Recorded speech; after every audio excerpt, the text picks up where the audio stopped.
अब हम लोगों को सेक्टर या फिर सेगमेंट के बारे में पढ़ना है, क्योंकि हमारे सिलेबस में क्या है, सेक्टर है और सेगमेंट है। Area related to sector, area related to segment. अब सेक्टर और सेगमेंट होता क्या है पहले ये जान लें, उसके बाद तो एरिया और सरकमफेरेंस निकाला जाएगा। देखो बाबू, किसी भी सर्कल का पार्ट करने का दो तरीका होता है, सेक्टर एंड सेगमेंट।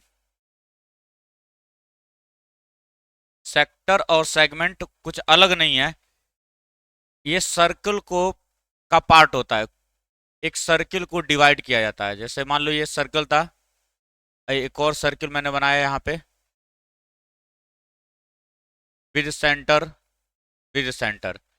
अगर मैं सर्किल को रेडियस की सहायता से, अगर मैं किसी भी सर्किल को रेडियस की सहायता से बांटता हूं तो उसको हम लोग क्या बोलेंगे, सेक्टर बोलते हैं, ठीक है। और अगर कॉर्ड किसी चीज को बांटता है तो उसको क्या बोलते हैं, सेगमेंट बोलते हैं। ध्यान से समझ लो इसको, ध्यान से समझना। जब मैं इसको रेडियस की मदद से बांटूंगा तो ये जो पोर्शन बना इसको हम लोग क्या बोलते हैं सर, सेक्टर बोलते हैं। अब ये भी तो सेक्टर हुआ, फिर होगा कि नहीं होगा, ये भी एक सेक्टर होगा, ये भी एक सेक्टर है, क्योंकि ये छोटा है तो इसका नाम देते हैं हम लोग माइनर, और ये बड़ा है तो मेजर, मेजर सेक्टर। एक तरीका ये हुआ सर्कल को डिवाइड करने का। एक तरीका और होता है हमारा, एक तरीका और होगा, क्या होगा, कॉर्ड से। कॉर्ड भी तो डिवाइड कर सकता है सर्कल को इन टू पार्ट्स। सपोज करो यहां मैंने कॉर्ड बनाया, कॉर्ड का मतलब होता क्या है, एक लाइन जो सर्कल को इंटरनली दो जगह पे टच करे, उसी को क्या बोलते हैं हम लोग, कॉर्ड बोलते हैं। अगर लाइन चीर करके बाहर निकल जाती तो सेकंड बोलते हैं। अगर लाइन सिर्फ टच करके जाए, सहला करके जाए तो टेंजेंट बोलते हैं हम लोग। बहुत बढ़िया। तो सर यहां पर भी सेक इस कॉर्ड ने दो पार्ट में सर्कल को ब्रेक किया है, डिवाइड किया है, इसको हम लोग बोलेंगे माइनर सेगमेंट, और इसको क्या बोलेंगे, मेजर सेगमेंट। यहां तक किसी कोई आपत्ति, किसी कोई प्रॉब्लम। अब यहां पर एक बात और तुम नोटिस कर रहे होगे कि सर जो ये सेक्टर है, ये जो सेक्टर है, ये यहां बीच में एक एंगल बना रहा हुआ कि नहीं, और क्या ये एंगल 90 से छोटा है, साफ दिख रहा है यार, 90 से छोटा है ना। 90 से छोटा भी हो सकता है, 90 से बड़ा भी हो सकता है, 90 के बराबर भी हो सकता है, सही है। तो सर यहाँ पर एक एंगल थीटा बन रहा है। अब हम लोग चर्चा कर लेते हैं पहले इसके सरकमफेरेंस और एरिया की। सबसे पहले सरकमफेरेंस निकाल रहा हूं। सरकमफेरेंस का मतलब क्या होता है, सरकमफेरेंस का मतलब क्या होता है, फॉर्मूला नहीं पूछ रहा हूं, सरकमफेरेंस का मतलब क्या होता है, चारों ओर का लेंथ, ऑल अराउंड। सरकमफेरेंस का मतलब क्या हुआ, ऑल अराउंड, चारों तरफ का लेंथ, ठीक है, चारों तरफ का लेंथ, ऑल अराउंड, यही होता है। मीन्स अगर ये लाइन, ध्यान से समझना, यहाँ पे मैं फॉर्मूला डिराइव कर रहा हूँ, डायरेक्ट फॉर्मूला नहीं लिखूंगा, तुम्हारे बुक में डायरेक्ट फॉर्मूला लिखा गया है, डायरेक्ट फॉर्मूला लिखा गया है, ठीक है, मैं उसको डिराइव करवा रहा हूँ, ध्यान से समझना। सर अगर ये लाइन, ये वाली लाइन जो है, अगर ये 360 डिग्री घूमेगा, ध्यान से समझना, अगर ये 360 डिग्री घूमा, मीन्स जहां से चला वापस वहीं पर अगर आ गया ये लाइन, तो कितना सरकमफेरेंस कवर करेगा, कितना सरकमफेरेंस कवर करेगा, 360 डिग्री कोई लाइन घूम रही है तो कितना लेंथ कवर करेगा वो, पूरा लेंथ कवर कर रहा है कि नहीं, पूरा लेंथ कवर कर रहा है। पूरा लेंथ कितना है सर्किल का, 2 पाई आर है कि नहीं है, 2 पाई आर है कि नहीं। तो इन 360 degree length covered by an arc या रेडियस कितना हो जाएगा, 2 पाई आर हो जाएगा, ठीक है। तो 360 डिग्री अगर ये रोटेट करता है सर, तो कितना लेंथ कवर करेगा, 2 पाई आर। उसी तरीके से 1 डिग्री में कितना होगा, 2 पाई आर बाई 360 डिग्री होगा कि नहीं होगा, 1 डिग्री में कितना हो जाएगा, 2 पाई आर बाई 360 होगा कि नहीं होगा, बोलो। अरे ये होगा ना। अरे भाई, 10 टॉफी 100 रुपए का है तो एक टॉफी कितने का होगा? 10 रुपए का। 10 टॉफी 100 रुपए का है तो एक टॉफी कितने का? कैसे पता? डिवाइड करते हैं कि नहीं? इधर भी 360 से डिवाइड कर दो, इधर भी 360 से डिवाइड कर दो। इधर क्या बन जाएगा? 1। और यहाँ क्या हो गया? 2 पाई आर/360 डिग्री। सही है, 2 से 2 कैंसिल आउट मत करना। तो अब थीटा डिग्री अगर चलेगा तो कितना एंगल बनाएगा? रेडियस कितना लेंथ लेगा ये? 2 पाई आर/360 इंटू थीटा हो जाएगा कि नहीं? 1 डिग्री में इतना लेंथ चला है तो थीटा डिग्री में कितना चलेगा? इतना लेंथ चलेगा। मल्टीप्लाई कर देंगे थीटा से। सेम वही कॉन्सेप्ट है। एक टॉफी 10 रुपए का तो 10 टॉफी कितने का? 100 रुपया। गुड़ा 10 कर देते हैं कि नहीं? इंटू 10 कर देंगे। तो सर ये जो फॉर्मूला बना हमारा, ये क्या होता है? Length of arc. Length of arc, arc का मतलब ये लेंथ, इसका length. Length of arc made by a sector. एक सेक्टर द्वारा बनाया गया जो भी आर्क होगा उसका लेंथ कितना हो जाएगा? θ/360 इंटू 2 पाई आर लिख सकता हूं। θ/360 इंटू 2 पाई आर लिखा जा सकता है कि नहीं? आर्क कितना बनाएगा? θ/360 इंटू 2 पाई आर। इतने को कॉपी करो। चलो अब एरिया की बात कर लेते हैं। एरिया कितना होगा? फिर वही कॉन्सेप्ट है हमारा, अगेन वही कॉन्सेप्ट है। अगर एरिया का मतलब होता क्या है? पहले तो एक सरफेस की बात करता है कि नहीं? अभी तक हम लोगों ने क्या बात किया कि सर इस बाउंड्री बाउंड्री पे चला हम लोगों ने। सरकमफेरेंस का मतलब क्या होता है? बाउंड्री बाउंड्री पे चलना हमको। लेकिन एरिया का मतलब क्या हुआ? एरिया का मतलब इस पूरे को। तो अब ऐसा समझो कि एक झाड़ू लियो हो तुम हाथ में अपने। सही है, एक झाड़ू लिया गया है और यहां रख करके मैं झाड़ू को घुमा रहा हूं। जब ये झाड़ू 360 डिग्री घूमेगा, ये पूरा झाड़ू है, 360 डिग्री घूमेगा तो ये क्या इसका कंप्लीट एरिया कवर करेगा कि नहीं? पूरा एरिया। ठीक है, पूरा एरिया कितना होता है एक सर्किल का? पाई आर स्क्वायर। एरिया बोल रहा हूं, सर्किल का एरिया होता कितना है?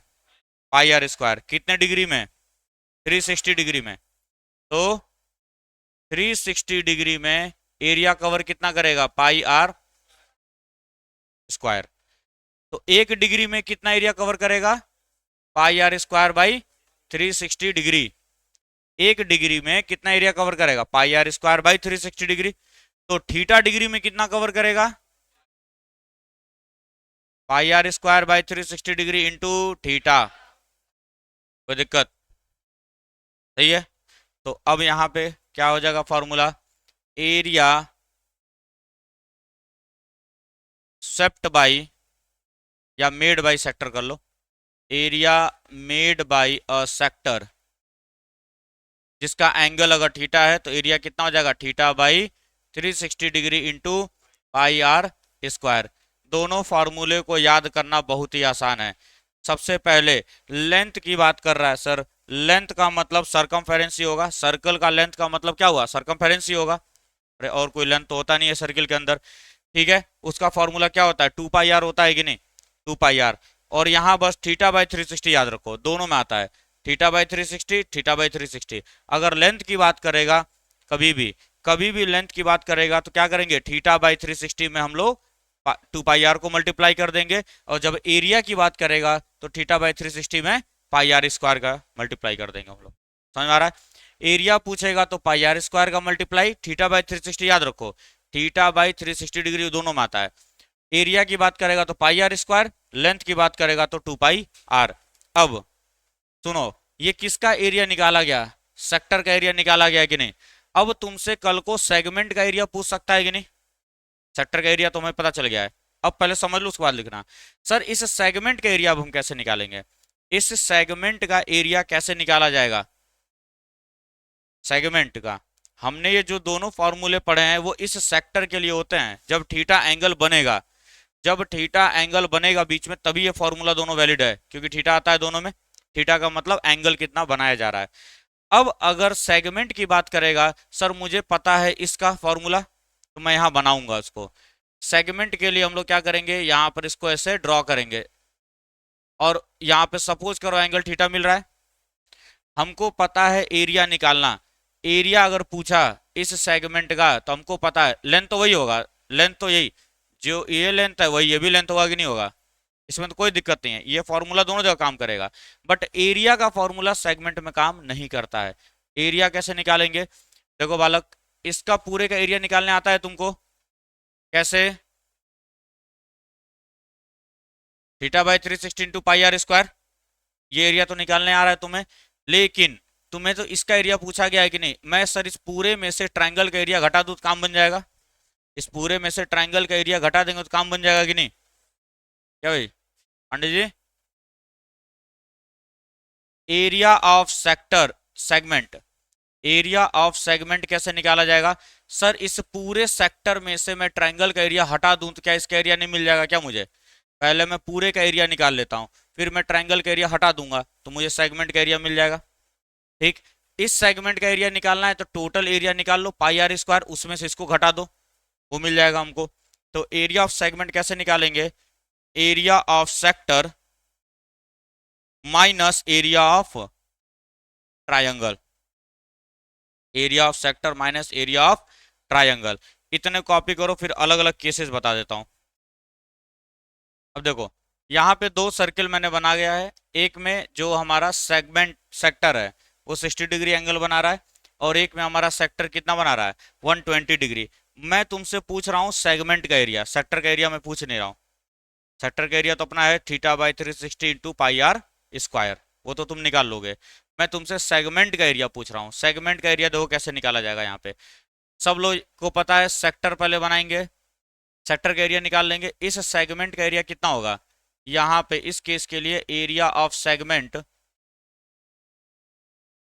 एरिया ऑफ सेगमेंट क्या हो जाएगा? एरिया ऑफ सेक्टर, फॉर्मूला ही होता है area of sector minus area of triangle, ये होगा कि नहीं? बोलो। एरिया ऑफ सेक्टर का formula theta by 360 degree into pi are square, क्योंकि एरिया निकाला जा रहा है। थीटा की वैल्यू चुपचाप 60 पुट कर देना, निकल जाएगा। माइनस करना एरिया ऑफ ट्रायंगल। अब बालक एकदम ध्यान से समझेंगे बात को, हम शांति से बात को सुन लेना क्या हो रहा है यहाँ पे। ये रेडियस है कि नहीं है? और ये भी रेडियस है कि नहीं है? क्या ये दोनों आपस में बराबर होंगे? रेडियस बराबर होंगे। क्वेश्चन में हमको दिखाना पड़ेगा इस चीज को, क्वेश्चन में हमें इस चीज को दिखाना पड़ेगा। मान लो ये O है, ये A है, ये B है। सपोज करो ये O है, ये A है, ये B है, और यहाँ कहीं पे मैंने D पॉइंट माना है। तो since O A equals O B is equal to radius, तो क्या ये जो ट्राइंगल बन रहा है ये एक आइसोसेलेस ट्राइंगल है कि नहीं है? ये एक आइसोसेलेस ट्राइंगल है, ओ ए ओ बी के बराबर है। इसका मतलब ये क्या है? एक आइसोसेलेस ट्राइंगल है कि नहीं है? अब आइसोसेलेस ट्राइंगल अगर है तो उसके दोनों सामने के एंगल्स आपस में बराबर हो जाएंगे। दैट मीन्स, ध्यान से समझना बात को, दैट मीन्स ये वाला एंगल और ये वाला एंगल बराबर हो जाएगा, होगा कि नहीं? एक एंगल ऑलरेडी 60 दिया गया है, तीनों एंगल मिला के कितने होने चाहिए? 180 डिग्री। अगर ये 60 दिया गया और ये दोनों बराबर, इसका मतलब ये भी 60 ये भी 60 होगा कि नहीं होगा? दोनों मतलब तीनों ही एंगल कितने हो जाएंगे? 60 60 60 डिग्री के, तीनों एंगल 60 डिग्री हो जाएगा। तो मतलब ये ट्राइंगल कौन सा हो गया? Equilateral triangle. और इक्विलेटरल ट्राइंगल का एरिया क्या होता है? √3/4 ए स्क्वायर। यहाँ पे ए क्या होता है? Side of equilateral triangle. और ए का ही मतलब यहाँ पे रेडियस है कि नहीं है? अरे साइड रेडियस के बराबर है कि नहीं है? तो ये फॉर्मूला डायरेक्ट यूज करना तुम। जब भी 60 डिग्री की बात करेगा तो हम लोग क्या फॉर्मूला करेंगे? √3/4 आर स्क्वायर, क्योंकि जो साइड है वो रेडियस के ही बराबर होगा। जो साइड है वो रेडियस के ही बराबर है, स्मॉल आर माना गया रेडियस को, स्मॉल आर। सही है, ये एक इक्विलेटरल ट्राइंगल हो गया, इसमें कोई आपत्ति? इक्विलेटरल ट्राइंगल का एरिया क्या होता है? √3/4 ए स्क्वायर होता है।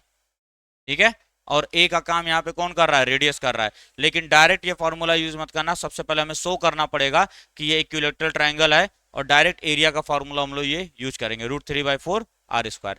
अगर 120 डिग्री दिया गया हो या और कोई भी एंगल दिया गया हो, 120 डिग्री दिया गया होगा तो अगेन इसको जब मिलाया जाएगा तो एक ट्राइंगल बनेगा। इसका एरिया तो हमें निकालने आता है कितना? Theta by 360 pi are square. मैं सिर्फ ट्राइंगल की बात कर रहा हूँ। ट्राइंगल कैसे निकाला जाएगा, ट्राइंगल का एरिया ओ ए बी। मैं इस ट्राइंगल को साइड में बना करके दिखा रहा हूँ ताकि समझ में आए अच्छे से। यह है ट्राइंगल, यहाँ कितना बना है, 120 डिग्री बना है। ये ओ है, ये ए है, और ये क्या है, बी है। सबसे आराम से, सबसे आसान काम है हमारा, क्या करेंगे, क्या ये कॉर्ड है कि नहीं है, हमेशा ये कॉर्ड होगा। और हम लोग क्लास 9th में पढ़े हुए हैं कि सेंटर से अगर मैं कोई भी लाइन ड्रॉप करता हूं ऑन द कॉर्ड, वो क्या करता है, परपेंडिकुलर बाइसेक्ट करता है कि नहीं करता है, परपेंडिकुलर बाइसेक्ट करता है। पढ़े हैं क्या ये बात, ठीक है। तो तुम्हारा सबसे पहला काम क्या होगा, यहां से एक 90 डिग्री गिराना। 90 डिग्री हुआ, क्या ये आर राइट एंगल ट्रायंगल बन गया कि नहीं बन गया, और एंगल बाइसेक्ट हो जाएगा। 60-60 में बाइसेक्ट होगा कि नहीं होगा, 60-60 में एंगल बाइसेक्ट हो जाएगा। तुम्हें रेडियस दिया गया होगा, रेडियस तुम्हें गिवन होगा। अगर रेडियस नहीं गिवन होगा तो कॉर्ड का लेंथ गिवन होगा, मतलब कोई एक साइड जरूर दिया गया होगा, सही है। अब ये राइट एंगल ट्रायंगल बन रहा है कि नहीं, तो इसका एरिया क्या हो सकता है, हाफ इंटू बेस का काम कौन करेगा, ए बी। और हाइट को मैं ओडी लिख सकता हूं कि नहीं, लेकिन सर समस्या क्या आ गई, न मुझे ए बी पता है न मुझे ओडी पता है, यही है समस्या।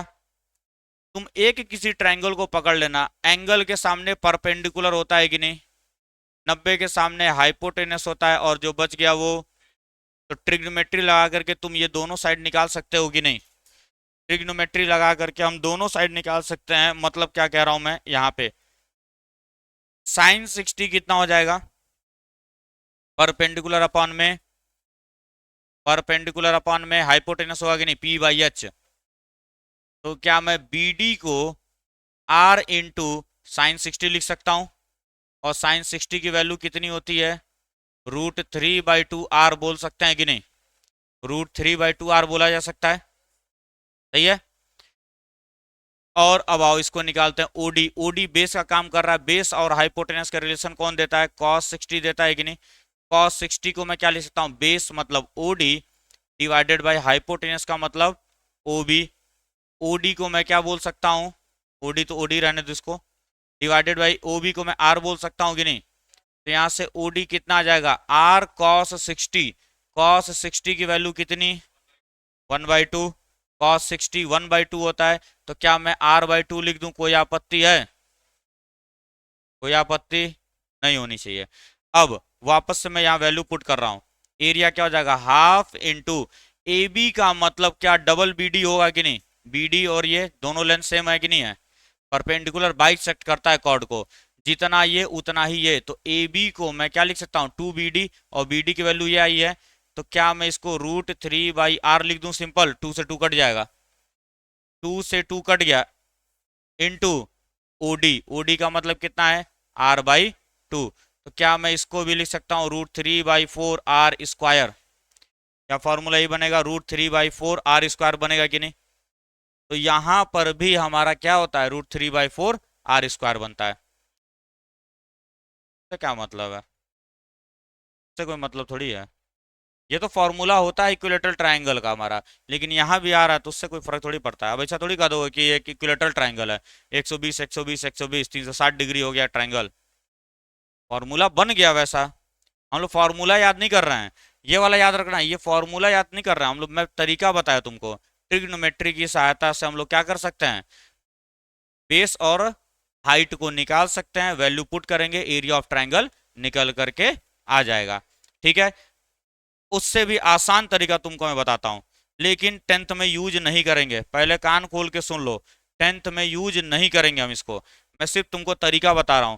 दो लाइनें जब भी दी गई होती हैं, वेक्टर का कॉन्सेप्ट है ये, दो लाइनें जब भी दी गई होती हैं, ठीक है, और इनके बीच में अगर एंगल थीटा बन रहा है, तो यहां पर एक ट्रायंगल का फॉर्मेशन होगा कि नहीं, जब दोनों वेक्टर्स को मैं मिला दूं।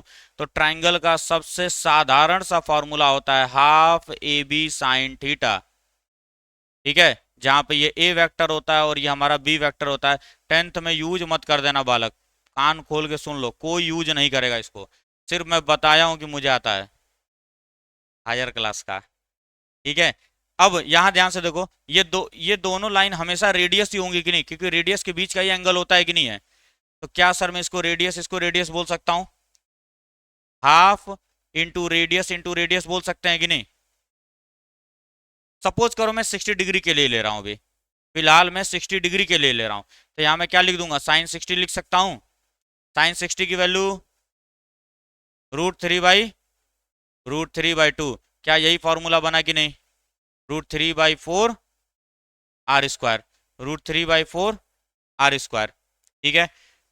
सपोज करो 120 डिग्री था, क्यों नहीं यूज करते हैं, अब आएगा तुमको समझ में क्यों नहीं यूज किया जाता है। ठीक है। दूसरा केस, ½ × r × r। अरे ये ए बी तो हमेशा आर ही होगा ना, क्योंकि दोनों रेडियस के बीच का ही तो एंगल है, तो हमेशा ये साइड तो आर ही होने वाला है, उसमें कोई आपत्ति नहीं है। साइन 120 की वैल्यू पता है क्या तुमको? साइन 120 की वैल्यू पता है क्या तुमको नितिन बाबू? यहाँ पे √3/4 ही क्यों बना? क्योंकि साइन 120 जो होता है, कैसे सॉल्व करते हैं, क्लास 11th मैथ्स में पढ़ाया जाएगा तुम्हें। साइन 120 डिग्री को मैं लिखता हूं साइन 90 + 30 डिग्री। 120 को 90 + 30 लिखा जा सकता है कि नहीं? 120 को 90 + 30 लिखा जा सकता है। ठीक है। साइन 90 + थीटा जो होता है वो हो जाता है कॉस 30 डिग्री, और कॉस 30 की वैल्यू कितनी होती है? √3/2 होती है कि नहीं? कॉस 30 की वैल्यू भी √3/2 होती है, इसीलिए इसकी वैल्यू √3/2 आई, और आंसर क्या बनेगा? √3/4 r²। इसी वजह से ये फॉर्मूला हमारा बना था। ये सबसे साधारण सबसे सिंपल तरीका होता है ट्रायंगल का एरिया निकालने के लिए, जब तुम्हें दोनों साइड पता हो जो एंगल को बना रहे होंगे। लेकिन क्लास 10 में हम इसका यूज नहीं करेंगे। क्यों? 90 से छोटा वैल्यू है तो तुम यूज कर सकते हो, 90 से छोटी वैल्यू है तो तुम यूज कर सकते हो, बट साइन 120 डिग्री हम नहीं पढ़ते हैं। हम सिर्फ कितना पढ़े हैं? 0, 30, 45, 60 और 90, सिर्फ 5 एंगल पढ़े हैं। अगर वो 5 एंगल आता है, कान खोल के सुन लो, अगर वो 5 एंगल आता है तुम यूज कर लेना, कोई दिक्कत नहीं है। लेकिन 5 एंगल के ऊपर अगर गया, 120, ठीक है, 180, 270, ये सब एंगल अगर पूछता है तो तुम नहीं निकाल पाओगे। अरे वो मुझे पता है, और 11th के बच्चे को पता है कैसे निकाला जाता है, 10th के बच्चे को थोड़ी पता है। वो हमारा एडवांस ट्रिग्नोमेट्री में जाता है, तुम्हारे में क्या है? इंट्रोडक्शन टू ट्रिग्नोमेट्री है, तुम्हारे में सिर्फ इंट्रोडक्शन है। तो बात समझ में आ गई। एरिया निकालने का सबसे सिंपल सा फॉर्मूला है, इसको लिख लेना कॉपी में, और लिख लेना not in CBSE syllabus. Example number 1 क्या बोला गया है? Find the area of the sector of a circle with centre 4 with radius 4 centimetre end of angle of 30 degree. मतलब एक सर्किल में सेक्टर बनाया गया है जो कि 30 डिग्री का है, रेडियस 4 सेंटीमीटर है, उसका एरिया बताओ। सर एरिया ऑफ सेक्टर में तो दिक्कत ही नहीं है हमको, एरिया ऑफ सेक्टर में तो दिक्कत ही नहीं है, सेगमेंट में लफड़ा होता है जब ट्रायंगल आ जाता है। ठीक है। सबसे पहले एक सर्किल बनेगा, 30 डिग्री का एंगल है, रेडियस कितना बोला गया है? 4 सेंटीमीटर। रेडियस इज 4 सेंटीमीटर, तो ये भी 4 सेंटीमीटर ही होगा क्योंकि ये भी रेडियस है ना। गिवन लिखेंगे बाबू, इधर ध्यान दो, गिवन लिखेंगे, given a circle with centre O and radius 4 centimetre making an angle 30 degree at the centre. जो क्वेश्चन में दिखा गया है उसको पूरा कॉपी कर लेंगे गिवन में। लिखवाऊं क्या? समझ में आ जाएगा ना। गिवन में क्या लिखा जाता है?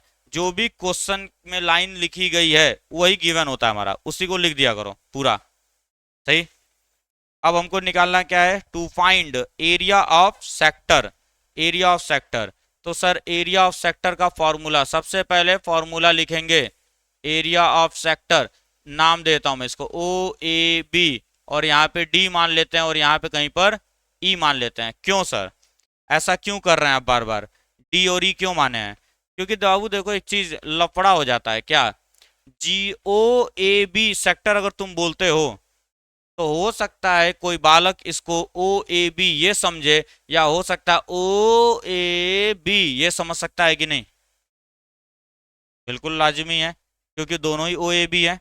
ओ ए बी अगर मैं बोलता हूं तो तुम ऐसे आ सकते हो, ओ से ए पर आए, ए से बी पर आए, ये वाला सेक्टर हो गया माइनर। फिर से ओ ए बी तुमको जाना है, तुम ओ से ए आ सकते हो और ऐसे घूम करके बी पे भी जा सकते हो कि नहीं? तो क्या दो दो सेक्टर बन रहे हैं कि नहीं? या तो तुम यहां लिखो एरिया ऑफ माइनर सेक्टर, या तो तुम लिखो यहां पे एक डी बना करके sector O A D B. सही है, पास में आ रहा है। या तो माइनर सेक्टर लिखो या तो लिखो area of sector O A D B. O A D B क्या होता है फॉर्मूला? थीटा बाई 360 दोनों में आता है, और एरिया निकालना है तो pi are. Babu value put करना तुम्हें आता होगा, 30 डिग्री अपॉन में 360 डिग्री इंटू पाई का मतलब 22/7 रख लेते हैं, और आर को रख लेते हैं 4 इंटू 4। सेंटीमीटर में है बालक, ध्यान देना, यूनिट सेंटीमीटर स्क्वायर आएगा। यूनिट भी लिखना पड़ेगा क्योंकि एरिया का यूनिट होता है, यूनिट मत छोड़ना। गुणा भाग करना तुम्हें आता होगा। Also find the area of corresponding major sector. अच्छा, क्वेश्चन में लिखा गया यूज पाई इक्वल्स 3.14, तो 22/7 मत रखना, क्या रखेंगे 3.14। जो क्वेश्चन बोलेगा वही वैल्यू पुट करते हैं। अब एक चीज सुन लो ध्यान से, अगर रेडियस 7 या 7 का मल्टीपल दे दे, अगर रेडियस 7 और मल्टीपल्स ऑफ 7 अगर दिया गया होगा तो 22/7 रखना फिर, ताकि 7 से 7 कट जाएगा, ठीक है ना? अगर यहाँ 7 होता तो मैं यहाँ 22/7 रखता, तब 3.14 नहीं रखता मैं, है ना? मेजर सेगमेंट का एरिया पूछ रहा है, सेक्टर का, मेजर सेक्टर का एरिया, तो इसको कैलकुलेट कर लोगे, ये माइनर का एरिया है। एरिया ऑफ मेजर सेक्टर क्या हो जाएगा? या तो यही फॉर्मूला यूज कर लो, या तो यही फॉर्मूला यूज कर लो। देखो ध्यान से, मेजर सेक्टर के लिए भी मैं इसी फॉर्मूले को यूज कर सकता हूं। अब मेजर सेक्टर कितना एंगल बना रहा होगा? 300 डिग्री बना रहा होगा कि नहीं? सॉरी 330। 330 प्लस 30 कितना होता है? 360, क्योंकि सर्कल के सेंटर पे 360 डिग्री बनता है कि नहीं? अगर ये 30 डिग्री है तो पूरा कितना होगा? 330 डिग्री हो जाएगा। तो या तो तुम ये फॉर्मूला यूज कर लो और यहां रख लेना 330 डिग्री अपॉन में 360 degree into pi are square, value put कर लेना। या तो क्या करो, टोटल एरिया निकाल लो, उसमें से इसको घटा दो, टोटल एरिया निकाल करके छोटे वाले को घटा दो। या तो pi are square total area minus यहाँ पे जो वैल्यू आई होगी, यहाँ पे जो वैल्यू आई होगी उसको लगा करके घटा दो, दोनों से एरिया निकल जाएगा हमारा। कोई दिक्कत? कोई दिक्कत हो बताओ।